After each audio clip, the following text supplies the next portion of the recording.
There is a place within you that is neither here nor there, a threshold consciousness where what was has not yet fully released its grip, and what will be has not yet fully taken form. You know this space intimately, though you may have never named it. It is the feeling in the breath between an inhale and exhale, the moment between sleeping and waking, the uncertain ground between ending and beginning. In our modern world of constant transition between careers, relationships, identities, and spiritual stages, we are all becoming familiar with this liminal territory. The Sufi masters have a name for this sacred in-between, Barzakh. Derived from the Quranic verse, "Between them is a barrier they do not transgress." Barzakh is not merely the state between death and resurrection, but a living, breathing spiritual reality, the isthmus between every pair of opposites, the threshold where transformation occurs. This is not a place of waiting, but a place of becoming, not a purgatory to be endured, but a sanctuary to be inhabited. In your own life, you have experienced Barzakh moments. That period after a relationship ends, when you are no longer who you were with that person, but have not yet discovered who you are without them. That professional transition where the old career identity has faded, but the new one hasn't coalesced. That spiritual awakening where the certainties of your former faith have crumbled, but a new, lived understanding hasn't yet taken root. The modern world, with its rapid changes and collapsed timelines, has made Barzakh not an occasional visitor, but a constant companion. We are all, in some way, living between worlds. The great Sufi master Ibn Arabi, in his profound explorations of this intermediate realm, described Barzakh as the world of imagination, not as fantasy, but as the creative interface where spirit takes form and form reveals its spiritual essence. It is the birthing chamber of reality itself. The anxiety you feel in these transitional spaces comes from a fundamental misunderstanding of their nature. We have been conditioned to believe that certainty is safety, that definition is power, that we must always know exactly where we stand. But the Barzakh teaches a different wisdom, that the most profound creativity, the deepest transformations, and the most authentic encounters with the divine occur precisely in this fertile uncertainty. When you are neither this nor that, you are available to become something entirely new. When you stand between worlds, you can receive transmissions from both. The discomfort you feel is not a sign that something is wrong, but that something is alive and moving within you.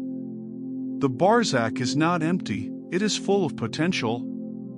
It is not a barren wasteland, but a pregnant silence. And learning to inhabit this threshold with conscious awareness is perhaps the most crucial spiritual art for our time, the art of finding home in the homelessness between identities, of discovering peace in the uncertainty between certainties, of cultivating the patience to let the new form emerge according to its own divine timing, not our frantic schedule.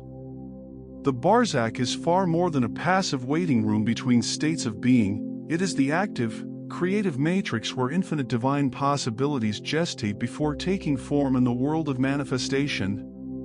Imagine the Barzakh as the dark, fertile soil in which the seeds of reality are planted, the hidden workshop where the divine artisan sculpts the forms of existence before they emerge into the light of day. The great Sufi master Ibn Arabi, in his revolutionary mapping of this intermediate world, described it as al-mithal, the world of analogical forms, the realm of pure imagination where everything in the physical world exists first in its essential, archetypal state. This is not the imagination of make-believe, but the sacred imagination as a divine faculty, the bridge between the unmanifest realm of divine meanings and the manifest world of sensory experience. When you learn to inhabit the Barzakh consciously, you are not escaping reality, you are participating in the very process of creation itself. In your own experience, you have touched this creative matrix during moments of profound inspiration when a solution to a problem appears suddenly in your mind, fully formed, as if delivered from another dimension, when a dream feels more real than waking life, carrying truths that resonate for days afterward, when you sense the presence of a loved one who has passed away, feeling their reality more vividly than the physical objects in the room. These are not illusions or psychological tricks, They are glimpses into the Barzakh, moments when the veil between worlds becomes thin and the creative matrix reveals its workings. The Sufi poets, particularly Rumi, were masters of navigating this realm. His poetry does not describe the physical world or abstract concepts, but flows directly from the Barzakh, the world where the lover and beloved, separation and union, human and divine dance together in endless, creative tension. His verses are not about love, they are the very substance of love taking form in the intermediate world before touching the human heart. The modern world, with its obsession with visible results and measurable outcomes, has largely forgotten how to value this creative matrix. We want the flower without the darkness of the soil, the butterfly without the chaos of the chrysalis, the answer without the fertile silence of not knowing. But the Barzakh teaches us that true creation requires this sacred incubation. When you are between jobs, between relationships, between spiritual understandings, you are not in a state of lack, but in a state of immense creative potential. The discomfort you feel is the friction of new forms taking shape within you. The uncertainty is the necessary space for something authentically new to emerge, rather than just a rearrangement of old patterns. The Barzakh is where God dreams through you, where divine possibilities swim up from the depths of the unconscious and take their first breaths before stepping into the light of manifestation. To fear this space is to fear the very process of divine creativity. To embrace it is to become a conscious co-creator with the real. Learning to dwell in the Barzakh is therefore not a passive surrender, but an active partnership with the divine creative process. It requires what the Sufis call himma, the focused spiritual intention that can mold the subtle substances of the intermediate world. When you sit in the uncertainty of a life transition, holding the tension between what was and what will be with patient, loving attention, you are not just waiting, you are sculpting in the clay of possibility. Your conscious presence in the threshold becomes the womb in which new realities can safely gestate. Your willingness to endure the not knowing is the sacred space that allows the divine will to manifest through you in its purest form, untainted by your ego's frantic attempts to control the outcome. In the Barzakh, you discover that you are not just passing through transitions, you are the very ground where the divine transitions into form. As a cosmic principle is one thing, to learn to inhabit it as a lived reality is the essence of the Sufi art. This is not an abstract philosophy, but a practical science of consciousness that can be cultivated through specific, timeless practices. The first and most foundational of these is the mastery of the breath, particularly the sacred pause that resides between the inhalation and the exhalation. In that subtle, often overlooked moment of stillness, the Barzakh of the breath lies a direct gateway to the intermediate world. The Sufi masters teach that this pause is not empty, but saturated with divine presence. It is the point of equilibrium where the incoming breath of divine mercy meets the outgoing breath of human need, where the unseen becomes seen, and the seen returns to the unseen. To practice this, sit in quiet meditation and bring your full attention to the natural rhythm of your breathing. Do not force or alter it. Simply observe.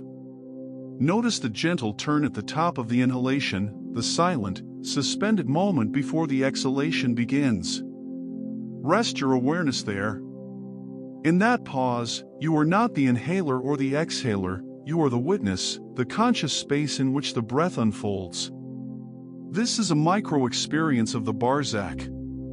By familiarizing yourself with this threshold in your breath, you train your consciousness to recognize and inhabit the larger thresholds in your life.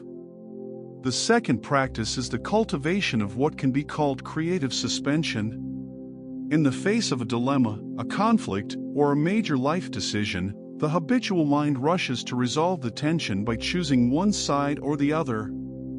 The practice of the Barzakh is to consciously hold the tension of opposites without immediately seeking resolution. If you are torn between two paths, instead of anxiously forcing a choice, learn to stand in the middle. Hold both possibilities in your heart with equal respect. Suspend judgment. Allow the dissonance to be present without trying to eliminate it.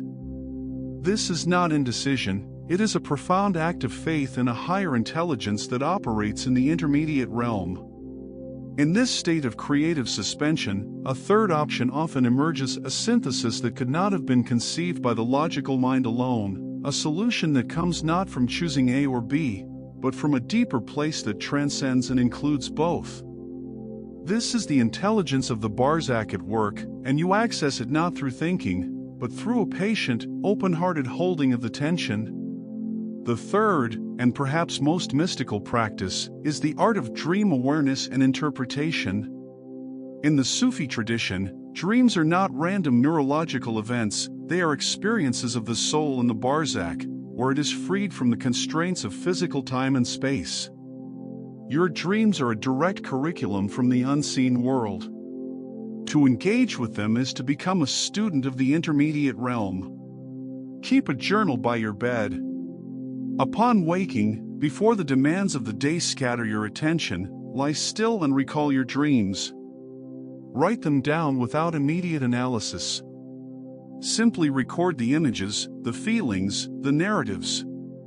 Then, throughout the day, hold these images in your heart as you would hold a sacred question. Ask not, "What does this dream mean?" but rather, "What quality of being, what divine attribute, is seeking to express itself through this imagery?" The Barzakh speaks in the language of symbol and metaphor, which bypasses the linear mind and speaks directly to the soul. By honoring your dreams, you open a continuous dialogue with the threshold dimension, receiving guidance, healing, and profound insights that can navigate you through the most challenging of life's transitions. Through these practices, the breath, creative suspension, and dream work, you cease to be a victim of liminal spaces and become their conscious sovereign, discovering that the threshold is not a crossing to be endured, but a homeland to be explored. The true mastery of the Barzakh is not measured by visionary experiences and meditation, but by how seamlessly its consciousness infuses the ordinary moments of your day. It is one thing to touch the threshold in solitude, it is another to carry its wisdom into the marketplace, the workplace, and the heart of your relationships. The Barzakh is not an escape from the world, but a more profound way of inhabiting it. It is the art of living with a foot in both worlds, fully engaged with the practical demands of earthly life while remaining anchored in the timeless reality of the spirit. This integrated awareness transforms every mundane activity into a potential gateway to the sacred, and every human interaction into a meeting place between the finite and the infinite. Consider the simple act of conversation. In most exchanges, we are either speaking or preparing to speak, our attention trapped in the linear flow of words.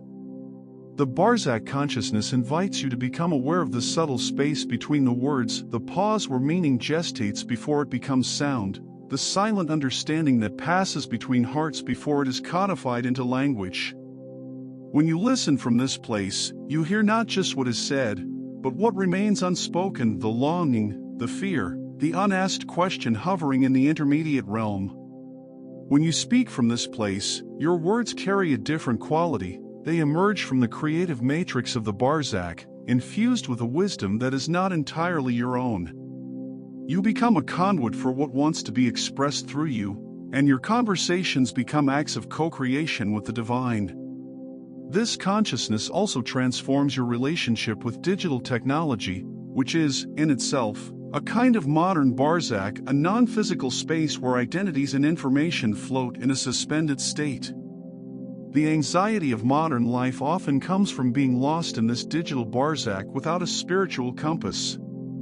The practice is to use these tools while remaining rooted in your essential being. Before checking your phone, take one conscious breath, return to the Barzakh of your breath. As you scroll through social media, hold the awareness that what you are seeing are mere forms in an intermediate realm, projections of souls in various states of becoming. Do not mistake them for ultimate reality. This mindful engagement prevents you from being unconsciously shaped by these digital currents and allows you to use technology as a tool for connection rather than a source of fragmentation. Perhaps the most challenging and rewarding application is in the realm of creative work and service. The artist who learns to dwell in the Barzakh does not force their creations, they become a humble servant to the inspiration that flows through the intermediate world. They hold the tension between their technical skill and the emerging vision, allowing the artwork to be born from the dialogue between the two. Similarly, the healer, the teacher, the parent, anyone in a role of service, can operate from this threshold. You can hold space for another's pain without being overwhelmed by it, because you are anchored in the Barzakh, the place that is in the situation, but does not seek to fix, but to honor the sacred process unfolding within the other, trusting the intelligence of the intermediate realm to guide their journey toward wholeness. In this way, your entire life becomes a living Barzakh, a bridge where the divine compassion can cross into the world of form, and where human struggle can be offered up into the realm of grace. The ultimate revelation of the Barzakh path is this: what begins as a threshold to be crossed slowly reveals itself as the true homeland of the soul. You set out to master the art of navigating between worlds, only to discover that this between is not a passageway, but the most real place you have ever inhabited. The Barzakh is not merely a transition between states of being, it is the very substance of divine creativity, the living tissue of reality itself. The journey of learning to dwell in uncertainty, to hold tension without resolution, to find stillness in the pause between breaths, culminates in a profound homecoming. You realize that you are not a creature occasionally visiting the Barzakh, but that your essential nature is Barzakh, the eternal interface between the unseen and the seen, the meeting point where the absolute kisses the relative into existence. The bridge has become your destination. This realization transforms your entire relationship with existence. The anxiety that once plagued you during life transitions gives way to a curious, wondrous engagement with the creative process. You begin to see every ending not as a loss, but as the necessary clearing of space for new divine manifestations. Every beginning becomes not a frantic scramble for security, but a patient allowing of what wants to be born through you. Even in the most stable periods of your life, you recognize the underlying Barzakh nature of reality, the constant, fluid, dreamlike quality of a world that is being continuously recreated from the divine imagination.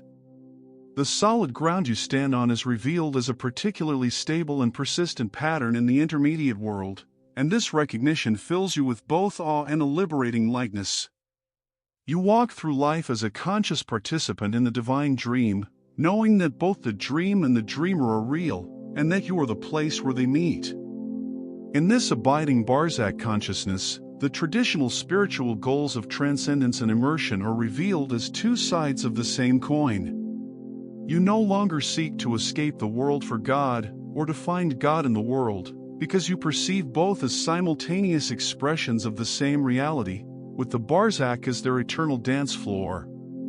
Your personal spiritual practice evolves from seeking specific states to cultivating this fundamental threshold awareness in every moment. The breath becomes your constant reminder. The creative tensions of your life become your teachers.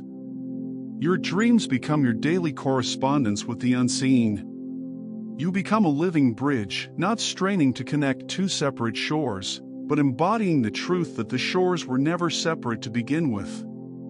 This is the final secret the Barzakh whispers, that all apparent opposites are lovers in disguise, and their separation is only so their eternal reunion can be endlessly, joyfully celebrated. Carry this wisdom forward as you walk between your worlds. Let it comfort you in times of uncertainty and humble you in times of certainty. Remember that the most profound answers are not found in solid conclusions, but in the fertile questions that live in the sacred in-between. Your life is not a problem to be solved, but a mystery to be lived, a beautiful, ongoing conversation between form and formlessness, between the human and the divine. The Barzakh is your native language, your true home, your most intimate identity. You are the threshold where God meets God, the space where the universe contemplates its own beauty, the holy interval where all transformation becomes possible. You have not learned to live between worlds, you have remembered that you are the living bridge between them, and in this remembrance, your entire existence becomes a continuous, walking prayer of gratitude for the sacred in-between. This was the journey into the Sufi art of living in the Barzakh threshold. But true understanding comes through sharing across the veils. In the comments, describe one Barzakh moment from your life, a dream, a synchronicity, a creative insight that emerged from uncertainty, and how it shaped your path. Let's create a collective map of the in-between. And if you're ready to explore how this threshold consciousness transforms the final transition we all must make, your next profound exploration awaits in the video that appears now. The Divine Secret, Unveiling, Sir, Your Hidden Heart Chamber.